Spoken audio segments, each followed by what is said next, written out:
Welcome to another episode of Stories from the Blind. And today we're going to be talking about vlog number 3, if you guys have watched that one. That's the one where Charles shoots his buck this year. Charles, why don't you tell us a little bit about what happened that day and how that whole thing came about? Well, I definitely remember we were running late that day, but it was one of those things that we were running late and we knew the deer were traveling through at a kind of an approximate time. We kind of knew it, so we were sitting there and I was using my climber, which I'm not really the best with, I would say, because we don't really hunt on climbers much. So I remember we got out to the woods and we just got set up. I just got up the tree. You had just left maybe 10 minutes before that. I just filmed the intro to that video, and I'm sitting there and I looked over to my right. I was scanning everything in front of me, to my left, down to my right, and I remember just looking over and I seen something and I was like, man, that looked like a deer. No, it can't be a deer. I just sat down. So I scanned back to my left and back to my right I went, and no, that's a deer. So they were over on the private property side where we can't hunt and even shoot deer. So they came from the private property side down through. Yeah, they came down through on a trail, and they were coming. There was 3 buck, and the first one was the 8-point that I shot.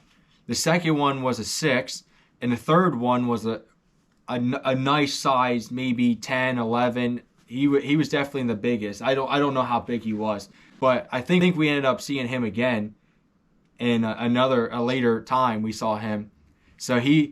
But they come walking through, and maybe 25 minutes it took them to walk down to me, and I was sitting there, and I remember sitting there, and the 8 and the 6 were coming towards me, and there's a tree where a tree fell on the fence, and it's kind of like pushed down where it fell, and they cut it on the private property side. They cut the tree off the fence. So that's where the buck came across, and you can actually, in the video, you can see him jump the fence. And I wanted to shoot the third buck, but What made you wait to shoot the first one instead of waiting for all 3 of them to come across? Well, it was like one of those things that I was thinking, I'm blessed with an opportunity to shoot this deer, and it's a nice sized deer. I'm not going to waste this opportunity to wait for the bigger one that might not even go, and I'm going to sit here and pass on this deer. So he'd come walking out, and I knew he was between 25 and 30 yards, and to me it was a no-brainer. I'm not going to let something walk into the kill zone, as I guess we could say it. It's going to walk into the kill zone and walk out alive. That's not something I'm going to do. So I remember he walked in, and I didn't even stop him. I didn't even try and stop him. He took a step forward, and I shot. And I remember he jumped and ran. And I remember he ran, and I saw where he ran behind me and back to my left. And I remember calling you, and you said, "You just sat down. I heard your bow go off. What are you doing?" And I was like, "Well, I just shot a buck." And I remember you were in disbelief. You were probably as much disbelief as I was. Well, I thought you were down there shooting at squirrels or something that were making you crazy. You guys, get a little trigger happy at your. It was definitely a different experience, because I've never actually been sitting down for 20 minutes and shoot a deer. So that was kind of funny. And then we're sitting there, and I had the video on the GoPro, and I pulled it up on my phone, and I remember you called me, and you're like, "Hey, is it a good hit?"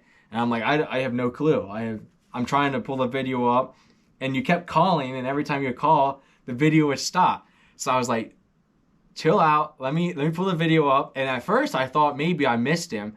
And then I remember sending you the video, and you knew it immediately. Yeah, I knew immediately that it was a good hit just by the way the deer reacted to it. Because to me, it looked like it went through the deer. And like I watched it the whole way, and it went through him. But to me, I didn't know if it was a good hit or what. And I remember you walked down to me, and I have that on film, that you walked down to me, And I remember you gave me the thumbs up and you were like, "Yep, that it's a good kill. You got him." And I remember I got down on a tree stand and I was worried that I got a terrible hit. And I remember you're like, look, it literally looked like somebody spray painted the ground like Damn. red. It was as blunt as you could see. I mean, it was. And then I remember we finally got to it, and I'm very lackadaisical. I don't see things, and you went down and you were like, just look for him. And I remember, honestly, I thought it was a rock because he was laying against a rock, and I was like, man, this is a rock. And I was like, no, I see him.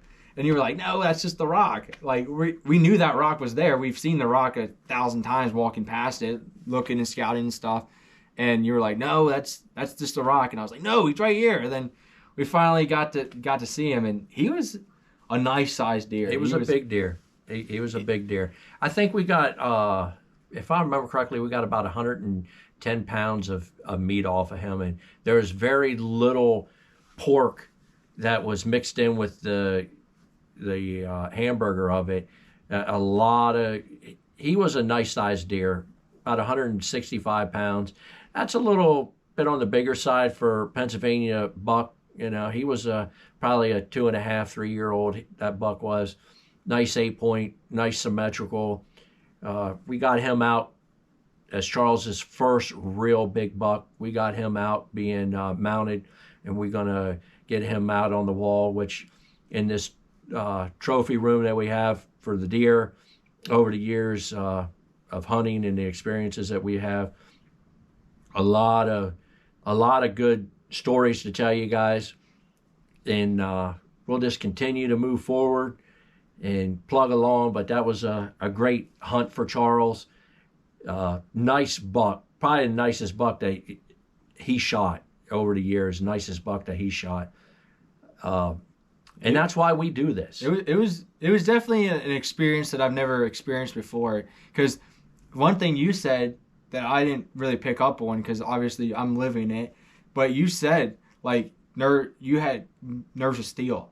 Because I know when I was a little child, I used to be so shaky and giddy, and you'd sit there and you'd watch me, and because you always saw me. I never got to. Mm-hmm. To me, it was just normal. But I'd sit there and I'd be like this, and you'd be like, you gotta calm down. But one thing I didn't think about is calm, and that's like one thing that I've kind of tried to work on the last few years is being calm. Because if you're sitting there going like this, when you pull the trigger, you don't know where that's going. Yeah. So being calm, and I think another thing that helped me is I knew they were coming towards me. Like it was. You had time to get yourself calmed down. There was time, and I called them because my eyes were peeled. I called them way ahead. They were probably 200 yards when I first saw them, and I could clearly see they had antlers on them, and I didn't use any binoculars or anything, but I knew that they all had antlers on them, and being calm and keeping your eyes peeled, I think, are the two main things of being